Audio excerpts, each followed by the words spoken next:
Good morning students. तो last lecture में मैंने आपके साथ एक एप्लीकेशन डिस्कस किया था जिसमें मैंने आपको बताया था प्लॉट मेथड के बारे में। ओके, और मैंने एक आर्गुमेंट आप प्लॉट मेथड को पास किया था और मैंने आपको बताया था दैट अगर आप प्लॉट मेथड के अंदर एक आर्गुमेंट पास करते हैं तो वो one argument represent the Y axis value. X axis value will automatically generate by the Python interpreter and it will start from the zero indices। मैंने आपको एप्लीकेशन करके भी दिखाया था। आज मैं आपके साथ एक नया एप्लीकेशन डिस्कस करूंगा, program to plot an algebraic expression 10x plus 14। आप छोटी क्लासेस में अगर आप रहे हो 9th और 10th में तो आपने देखा होगा कि आप अलजेब्रिक एक्सप्रेशन को किस तरीके से ड्रॉ करते हैं। y is equal to 10x plus 14 आपने छोटी क्लासेस में देखा होगा और आपसे कहा जाता है कि आप x की किसी भी वैल्यू के लिए y की वैल्यूज आपको इवैल्यूएट करनी पड़ती है। आप एक्सप्रेशन आप किस तरह से ले देते हैं, y is equal to 10x plus 14। अगर आपने x की वैल्यू 1 रखी तो आपकी y की वैल्यू आएगी 10 into 1 plus 14 is equal to 24। अगर आपने x की वैल्यू 2 रखी तो आपकी y की वैल्यू आएगी 10 into 2 पर 10 into 2 plus 14 that means 20 plus 14 is equal to 34। इस तरीके से आपने जो छोटी क्लासेस है उसमें इस तरीके से ये ड्रॉ करके देखा होगा। आज हम इस चीज को पाइथन के थ्रू इंटरप्रेट करेंगे, लेकिन आज मैं यहाँ आपको एक बहुत इंपॉर्टेंट लाइब्रेरी के बारे में भी बताऊंगा जिसका नाम है न्यूमेरिकल पाइथन और numpy। It's a very important library. इस लाइब्रेरी पे numpy के बारे में numpy पर मैंने ऑलरेडी 3 वीडियो बना भी रखी है। ओके, लेकिन यहाँ पर आपको बस जस्ट ये समझना है कि numpy का रोल क्या है। numpy basically numerical Python, numpy को हम जानते हैं न्यूमेरिकल पाइथन के नाम से। it is just used in the scientific computation, it is used in the scientific computation और machine learning। वहां पर numpy का भी बहुत इंपॉर्टेंट रोल है डेटा को एनालिसिस करने के लिए।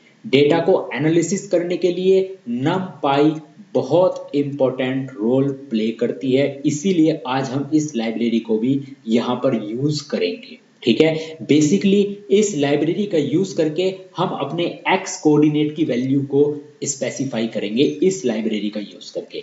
जैसे आप देख सकते हैं आपको एक अलजेब्रिक एक्सप्रेशन प्लॉट करना है y is equal to 10x plus 14। तो यहाँ पर जो हम x की वैल्यू है वो क्या ले कि हमारी y की वैल्यू डिफाइन हो जाए। तो यहाँ पर हम जो x की वैल्यू है वो न्यूमेरिकल पाइथन के थ्रू अरेंज करेंगे, मतलब न्यूमेरिकल पाइथन के थ्रू स्पेसिफाई करेंगे।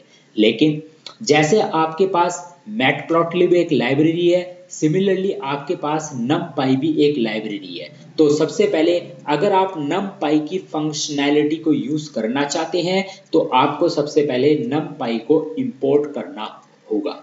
जैसे मैं मैटप्लॉटलिब लाइब्रेरी है, मैटप्लॉटलिब की मैं फंक्शनैलिटी को यूज कर रहा हूं, इसी तरह से मैं numpy की भी फंक्शनैलिटी को यूज कर रहा हूं। तो सबसे पहले मुझे उसकी लाइब्रेरी को इंपोर्ट करना पड़ेगा। जैसे मैंने यहाँ पर लिख रखा है import numpy as np। यहाँ पर np क्या है, एलियास नेम है किसका, numpy का। numpy का एक एलियास नेम है, अल्टरनेटिव नेम है np। जैसे यहाँ पर plt पाइप प्लॉट का एक अल्टरनेटिव नेम है, इसी तरह से numpy numpy का एक एलियास नेम है, it's a short name which represent np represent the numpy, plt represent the pipe plot. Okay, अब मुझे ये अलजेब्रिक एक्सप्रेशन ड्रॉ करना है जिसका नाम है y is equal to 10x plus 14। अब हमें यहाँ पर x की एक रेंज स्पेसिफाई करनी है, क्योंकि x की वैल्यू तो कुछ भी हो सकती है, कुछ भी हो सकती है। अगर आप x की वैल्यू 0 लेंगे तो y की वैल्यू आपको 14 मिलेगी। x की वैल्यू चाहे आप 1 करोड़ रख लीजिए तब भी आपको y की कुछ ना कुछ तो वैल्यू मिलेगी। लेकिन हमें एक रेंज के अंदर अपने क्या नाम है प्लॉट को स्पेसिफाई करना है।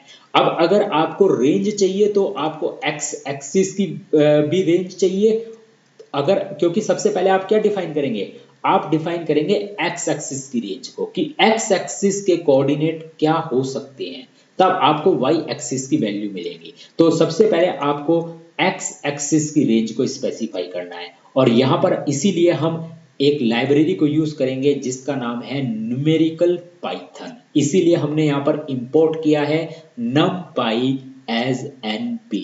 अब इस numpy की फंक्शनैलिटी को मुझे यूज करना है, तो मैंने यहाँ पर एक मेथड यूज किया अरेंज मेथड, ARANG।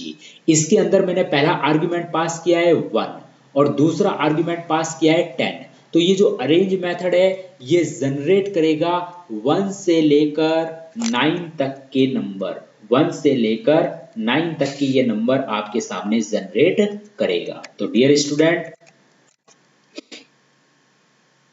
ये देखिए 1 से लेकर 9 तक के आपके नंबर जनरेट हुए हैं। ये 1 से लेकर 9 तक की जो रेंज है ये स्पेसिफाई करती है आपकी x कोऑर्डिनेट को।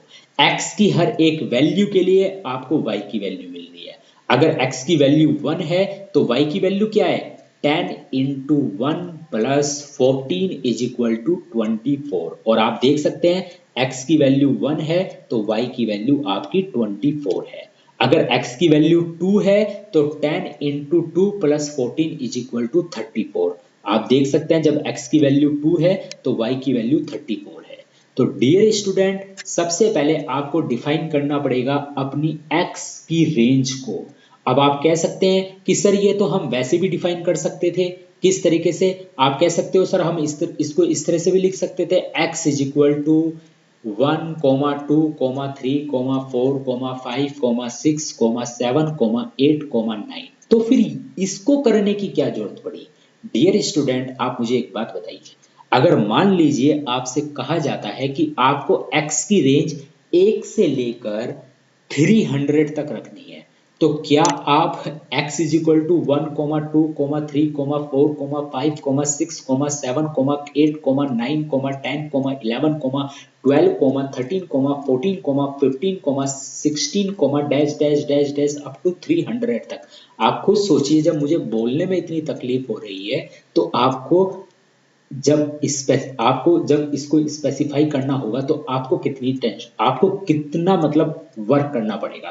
रियली आप पाइथन सीख रहे हैं, आपको स्मार्ट बनना है, आपको स्मार्ट प्रोग्रामिंग की तरफ जाना है, ओके। और स्मार्ट प्रोग्रामिंग करनी है तो डेफिनेटली ये जो मैं डाटा का एनालिसिस कर रहा हूँ, डाटा को जो रिप्रेजेंट कर रहा हूँ मैं, तो ये एक स्मार्ट तरीका ही तो है डाटा को रिप्रेजेंट करने का। आप खुद देखिए ना, 4 लाइन का प्रोग्राम में आपका डाटा कितना अच्छी तरीके से इंटरप्रेट हो रहा है समझने के लिए, समझाने के लिए।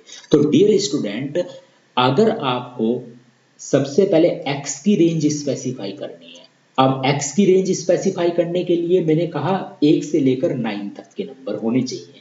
तो एक तरीका तो आप मुझे कह सकते थे सर हम इसको ऐसे भी तो लिख सकते हैं, x is equal to square bracket के अंदर 1, 2, 3, 4, 5, 6, 7, 8, 9। मैं आपकी बात से सहमत हूं, ऐसे लिख सकते हैं, no problem, it is right, okay. क्योंकि हमें प्लॉट करना है और प्लॉट मेथड के अंदर हमें 2 आर्ग्यूमेंट दे रहे हैं। पहला आर्ग्यूमेंट हमारा x कोऑर्डिनेट होगा, दूसरा आर्ग्यूमेंट हमारा y कोऑर्डिनेट होगा। It is okay, no problem. But आप खुद सोचिए अगर x की रेंज आपकी बड़ी हो जाए, 1 से लेकर 100 तक हो जाए, तो फिर क्या करेंगे आप? 1 से लेकर 100 तक के नंबर स्पेसिफाई करेंगे। अगर आपकी x की रेंज 200 हो गई तो क्या करेंगे? 1 से लेकर 200 तक के नंबर पास करेंगे। No, it's not a good and smart programming practice. The best way is to specify the numerical Python और numpy। क्या यूज करेंगे हम? numpy, okay. तो numpy it's really a very very important library which is used in the scientific computation। और आप देख सकते हो यहाँ पर ये साइंटिफिक कंप्यूटेशन के लिए ही यूज हो रही है numpy लाइब्रेरी, जो x की रेंज को स्पेसिफाई कर रही है। numpy is the most important library which is used in the machine learning। Machine learning में भी इस लाइब्रेरी का बहुत इंपॉर्टेंट रोल है डियर स्टूडेंट्स। तो डियर स्टूडेंट्स इसीलिए हम यहाँ पर स्पेसिफाई करेंगे numpy, न्यूमेरिकल पाइथन लाइब्रेरी को। तो अगर आप इस numpy की फंक्शनैलिटी को यूज करना चाहते हैं तो सबसे पहले आपको इस लाइब्रेरी को क्या करना होगा? इंपोर्ट करना पड़ेगा। क्या करना पड़ेगा आपको? इस लाइब्रेरी को इंपोर्ट करना पड़ेगा। तो import numpy as np। P. यहाँ पर एनपी क्या है? शॉर्ट नेम है किसका? इस लाइब्रेरी का। ओके, नाउ आपने लिखा x is equal to np dot arrange, एक मेथड है। किसका मेथड है ये? न्यूमेरिकल पाइथन का मेथड है। इसके अंदर आपने दो आर्ग्यूमेंट दिए, पहला आर्ग्यूमेंट है 1 और दूसरा आर्ग्यूमेंट है 10। तो पहला जो आर्ग्यूमेंट 1 है ये है स्टार्ट इंडेक्स, और जो आपका लास्ट आर्ग्यूमेंट है, सेकंड आर्ग्यूमेंट है, वो है 10। इसका ये रिप्रेजेंट करता है स्टॉप इंडेक्स। तो ये जनरेट करेगा एक कम नंबर, दैट मींस 1 से लेकर जस्ट एक कम तक जनरेट करेगा। जो आपकी लास्ट वैल्यू है उससे जस्ट एक कम वैल्यू जनरेट करेगा 9 तक। तो जो आपके x को कोऑर्डिनेट है, जो आपकी x की रेंज है, वो 1 से लेकर 9 तक स्पेसिफाई हुई है। और इसी तरह से आपकी x की हर एक वैल्यू के लिए y की वैल्यू स्पेसिफाई होगी। तो डियर स्टूडेंट, चलिए इसको एक बार प्रैक्टिकली करके देख लेते हैं, आपको अच्छा फील होगा। ओके, तो नाउ इसको मैं वो कर देता हूं।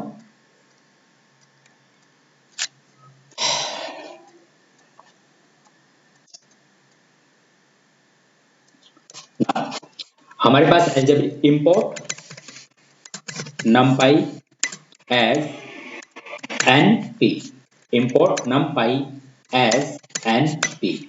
now x is equal to np dot arrange method use करेंगे। इसका पहला आर्ग्यूमेंट है कि कहां से स्टार्ट करना है, 1 से स्टार्ट करना है। सेकंड आर्ग्यूमेंट है 10, मतलब this 10 is the stop index. तो ये 1 से लेकर जस्ट एक कम तक नंबर जनरेट करेगा, 1 से लेकर 9 तक नंबर जनरेट करेगा। Okay, x is equal to np dot arrange 1, this one represent the first start argument and 10 represent the last argument। तो जो अरेंज मेथड है will generate the range from 1 to 9, will generate the x coordinate value from 1 to 9 except 10 generate नहीं करेगा। इसी तरह से मान लीजिए अगर आपको 1 से 100 तक की वैल्यू जनरेट करानी है तो आप पास क्या करेंगे? x is equal to np dot arrange 1, 101, क्योंकि 1 से लेकर 100 तक की वैल्यू जनरेट करानी है तो आपको लास्ट इंडेक्स क्या रखना होगा? 101। अगर आपको 10 तक की वैल्यू जनरेट करानी है तो लास्ट आर्ग्यूमेंट क्या रखना होगा? 11, 1, 11। ओके, तो इस तरीके से आप देख सकते हैं हमारे पास जो x कोऑर्डिनेट जनरेट हुआ है वो जनरेट हुआ है 1, 2, 3, 4, 5, 6, 7, 8, 9 एक्सेप्ट 10। ध्यान रखिएगा, लास्ट जो वैल्यू आप स्पेसिफाई करेंगे उससे जस्ट एक कम वैल्यू आपकी जनरेट होगी अरेंज मेथड के through. Okay, now y is equal to 10 multiply x plus 14। x की हर एक वैल्यू के लिए y की हर एक वैल्यू आपको मिलेगी। सबसे पहले x की वैल्यू 1 है तो y की वैल्यू आपकी 24, x की वैल्यू 2 है तो y की वैल्यू 34, x की वैल्यू 3 है तो y की वैल्यू आपकी आएगी 44। ओके, नाउ अब जनरेट करते हैं डियर स्टूडेंट। सबसे पहले हम इसका x लेवल जनरेट करते हैं। x level is equal to आपका है इंडेक्सेस, x वैल्यू या इंडेक्सेस रख लीजिए। ओके, अब y लेवल जनरेट करते हैं। y level value. ओके, अब टाइटल जनरेट करते हैं। plt dot title algebraic expression, draw algebraic expression, draw algebraic expression. Okay, ये टाइटल आपने दे दिया, आपने x लेवल सेट कर दिया, आपने y लेवल सेट कर दिया, आपने टाइटल सेट कर दिया। Okay, now plt dot plot, अब प्लॉट करते हैं x, y। अब इसको शो करते हैं plt डॉट शो। तो dear student, when I run this program तो आप देख सकते हैं मेरा प्लॉट ड्रॉ हो गया है। x की वैल्यू 1 तो y की वैल्यू कितनी है आपकी? 24। आप खुद रख के देख लीजिए, x की वैल्यू जब 1 है तो y is equal to 10 into 1 plus 14 is equal to 24। x की वैल्यू जब आपकी 9 है तो आप देख लीजिए 10 इंटू 9 कितना हुआ?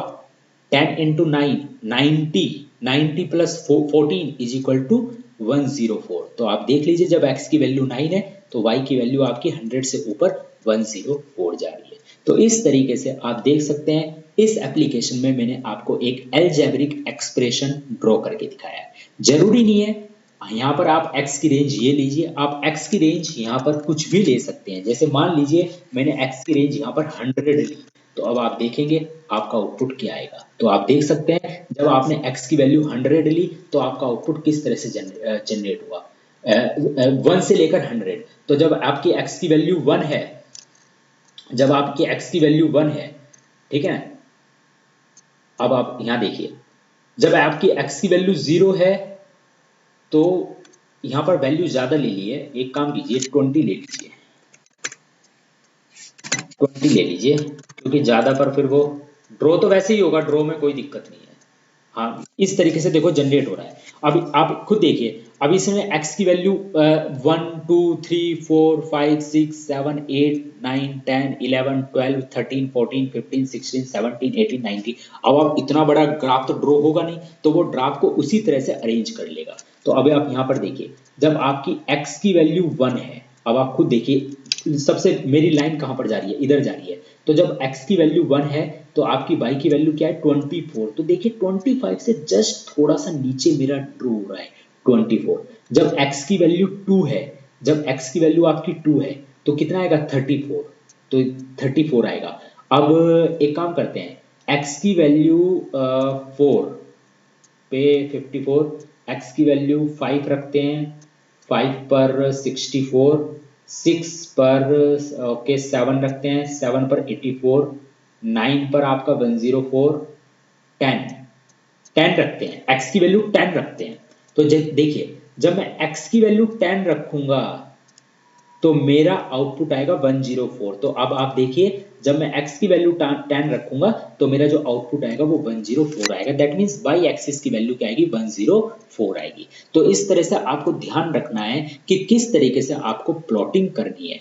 यहाँ पर इसने मैंने x = np.arrange 1,20 लिया है, तो ये 19 तक जस्ट मेरा जनरेट करेगा वैल्यू, एक कम वैल्यू मेरी जनरेट करेगा। इस तरीके से आपको इस चीज को ध्यान रखना है। तो डियर स्टूडेंट, इस तरीके से आज हमने आपके साथ एक चीज और डिस्कशन की है कि एक्स एक्सिस को ड्रॉ करने के लिए यहाँ पर मैंने आपको बताया है न्यूमेरिकल पाइथन का concept, that means numpy library का कॉन्सेप्ट। ओके, अब जैसे यहाँ पर मैंने वैल्यू ज्यादा लार्ज ले ली है, मैं इसको कम भी ले सकता हूँ। जैसे मान लीजिए मैंने 7 तक ले लिया, तो अब ये कहां तक जनरेट करेगा 1, 2, 3, 4, 5, 6। अब आप इसे देखिए, आप इसे रन करिए, ये देखिए 1, 2, 3, 4, 5, 6। छोटा प्लॉट है इसलिए इसने मार्क को स्पेसिफाई कर दिया है। अब देखिए x की वैल्यू 1 है तो y की वैल्यू कितनी है 24, x की वैल्यू 2 है तो y की वैल्यू कितनी है आपकी 34, तो x की वैल्यू 2 तो y की वैल्यू 34,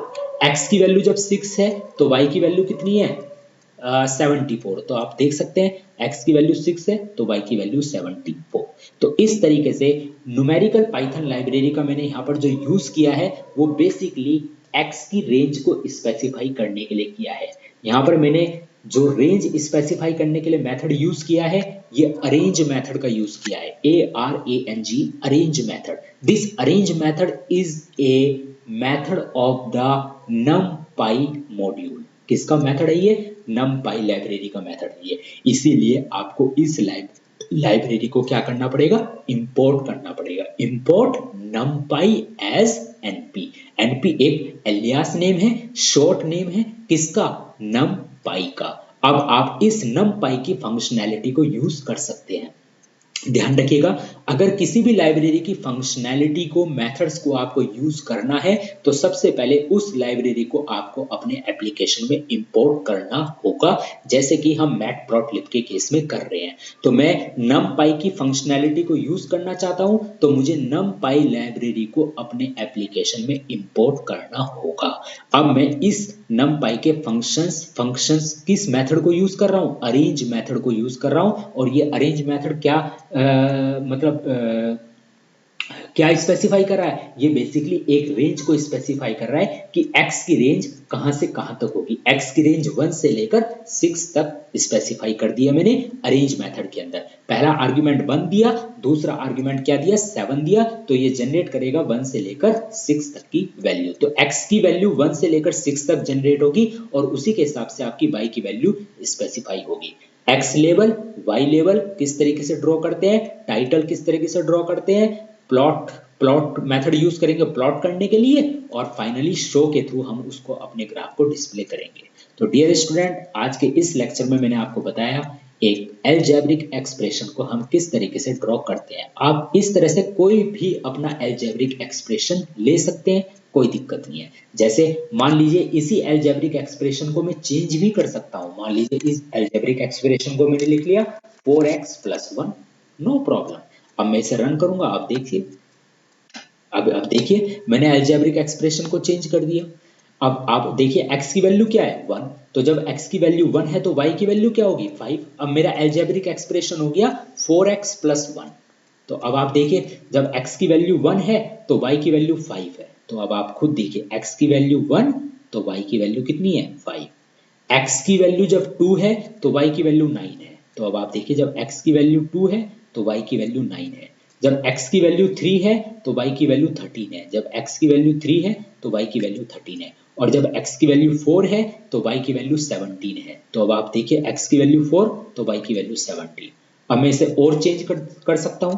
मान लीजिए मैंने 3 ले लिया, अब मैंने इसे चेंज कर दिया। अब आप देखिए अब चेंज हो गया। अब आप खुद देखिए मैंने, अब मेरा अलजेब्रिक एक्सप्रेशन क्या हो गया? 4x + 3, 4x + 3। अब देखिए x की वैल्यू 1 तो y की वैल्यू कितनी होगी? 7। अब आप खुद देखिए x की वैल्यू 1 है तो y की वैल्यू कितनी हो गई? 7। ये देखिए 7। x की वैल्यू 2 तो y की वैल्यू कितनी होगी? 11। x की वैल्यू 2 तो ये गया 2, तो y की वैल्यू कितनी है? 11। तो ये देखिए डियर स्टूडेंट, जो मेरी y की वैल्यू है थोड़ा सा ऊपर आएगी 11। ओके। x की वैल्यू 3 तो y की वैल्यू कितनी आएगी?